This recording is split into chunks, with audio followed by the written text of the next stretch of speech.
We now move to the next speaker, who is Girrish Kalla. He's the founder of the World of Battle, TWOB, and an eminent, sports guru. And Girrish is going to grapple with a question posed to him, which is esports a fad or the biggest multi-bagger of the near future? Because a lot of new things start as fads, apparently.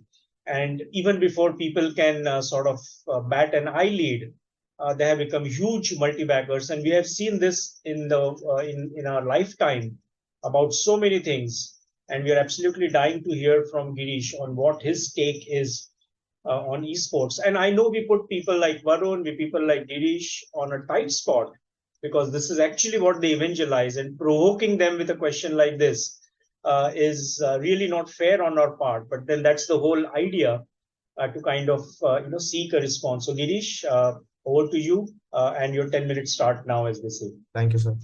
Hello, everyone. This is Girish. I hope you all can see the screen. Before I start with Yes. the presentation, I'll just give you a brief background about myself.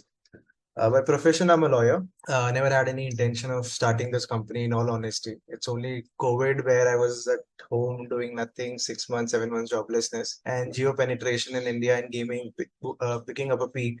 So that is where I thought, rather than wasting my time, let's start something in this. So we started with a platform, the worldofbattle.com, where we were hosting tournaments of BGMI, PUBG Mobile. I'm not sure how many of you would have played, except I believe few young faces I can see on the screen, and Sachin sir, I believe, honestly. So we started out as a platform, the worldofbattle.com, and post that I was running it in a bootstrap fashion until we raised funds in 2022 early, and then we pivoted into three major verticals. So the three major verticals which we operate into, I'll take a stance of cricket to make you understand, or a traditional sports league, exactly what we do. So we own esports teams, like how you own a team in a badminton league or an IPL or a kabaddi league. Similarly, we own teams in esports in BGMI, Clash of Clans. We have an international team in PUBG Mobile as well. Second, we do the esports production, like how you see Star Sports producing cricket events and bringing onto your TV channels or in the OTT platforms. That is what we do as a second vertical of ours. And third is what we do as the talent management part, like how you see a Riti Sports or a Cornerstone backed by Dharma Productions managing various sports and cricket celebrities. So these are the three major verticals we operate in.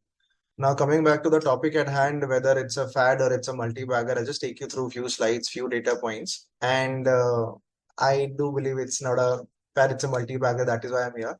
And I'll just take you a few numbers, few what I'm doing, and hope you guys have some interest in esports. So these are the 7 pointers, seventh being the thank you one. The other 6 pointers, which I'll be covering through the entire slide in another 8 minutes or so I'm left with. First slide I have any which were covered. So now in terms of the growth of the global esports market, now esports has grown phenomenally internationally as well in India. And a major role is currently being played by Saudi Prince. They are hosting an esports World Cup next year, which will see a lot of gaming titles being part of the event. The Crown Prince himself is associated with the entire esports ecosystem there. And in India, if you see, a lot of big players have now joined in the esports market. For example, JioCinema as an OTT platform is broadcasting the official events of Battlegrounds Mobile India, which is an Indian version of PUBG Mobile. And Star Sports has a few months back done alongside Nordwin, which is a production company backed by Nazara Technologies. So they have done an event of BGMI on Star Sports, which was widely seen by audience both online and offline or on their TV channels. So now it has genuinely started to get traction. Currently, as we speak, there is an event going on in Ahmedabad in a stadium of BGMI. One of our team is playing there. Also, another game called Road to Valor. There also one of our teams representing us in that particular event. And the event, if I had to talk about the prize pool has grown significantly. Since the time the game has made a comeback, we have already seen a prize pool infusion of more than 15 CR. We ourselves are hosting an event of 21 lakhs, which is an online event. So that talks about the rise of the esports events in India and a lucrative career option as well for a lot of gamers who are out there in the country. Now, a lot of people see us as an RNG platform or as a fantasy platform, which is not the case. It's a pure skill-based platform. In terms of the number, India is growing at an unprecedented rate. We are expecting that the market is going to go around 11 billion by 2025. and we are seeing a lot of international players entering India, partnering with Indian teams. Around 3-4 days back, we have seen IQ Mobile has partnered with one of our competitors called Soul in a massive partnership with some of the Indian brands have started with now. Now, these are some of our achievements where we are, what we have done.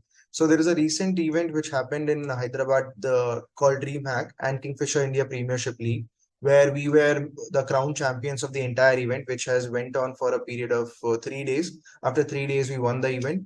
We, as I said, that we also have a team in international PMPL Africa where we operate. We have done beautifully there.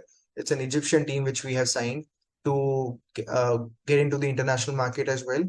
How we go about is we target or we basically nurture talent who are at a very nascent stage, and from T2 or T3 cities, we sign them, we nurture them, we provide them with a gaming facility. We have our own gaming facility in Navi Mumbai, Kharghar, which is a 7 BHK bungalow lease, which we have taken on. It's a facility where people live stream on YouTube.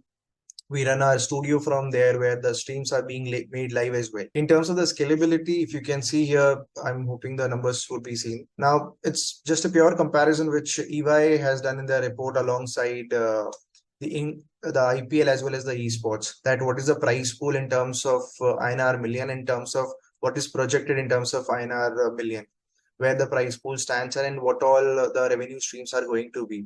So in terms of currently what our revenue streams are, we are, let's say, one of the only organization in India with multiple revenue streams in place. We generate revenue through brand deals, we generate revenue through the jersey sponsorships, we generate revenue through price pool. And because we have our own in-house production capability, we serve a lot of clients. We work with brands like AMD, Red Bull, Mac Animation as a brand to put them before the Gen Z audience. So that the Gen Z audience can relate more to their products. Now, this is in conclusion, which I had to tell you that these are some of the top-notch organizations that are out there. Some numbers, if you can see, that there have been 1.5 million players, there have been 85 million viewers, 20 plus broadcasters, and several organizers and brands which are now into the esports sector, esports scenario. Compared to the West, it's still a new thing in India. And that is where someone like us, TWOB, gets an advantage, and people associated with us gets an advantage into this entire sector, where we get an early mover advantage in this entire ecosystem and where we are and how we are operating. We are hopeful that it will become a multi-bagger. The only reason for that is the World Cup, which is coming up, as I said, next year, and the Middle East playing a great role in this entire scenario.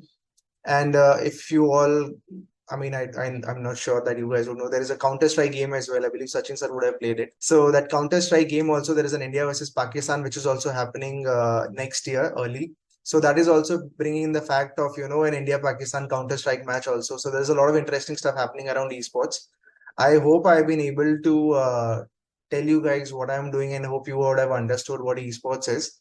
And if there are any questions, as Sachin sir said, there are a common group, I'll be more than happy to answer those. Sure. Thank you so much, Girish. This was certainly very fascinating.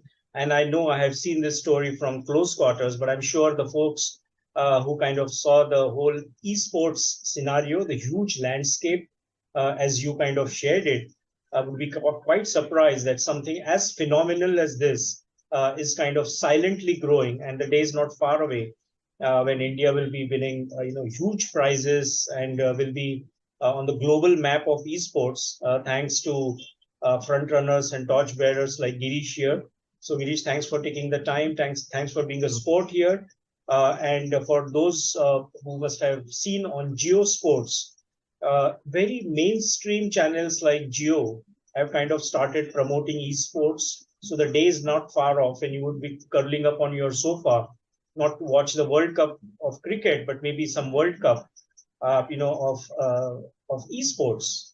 And what you're seeing on the screen right now, Girish, is not an IPL. He's almost the BCCI for esports in the making. So on that note, once again, Girish, thank you for demystifying esports. And of course, it's not a fad, as is very evident from what you described. Thank you for taking the time out.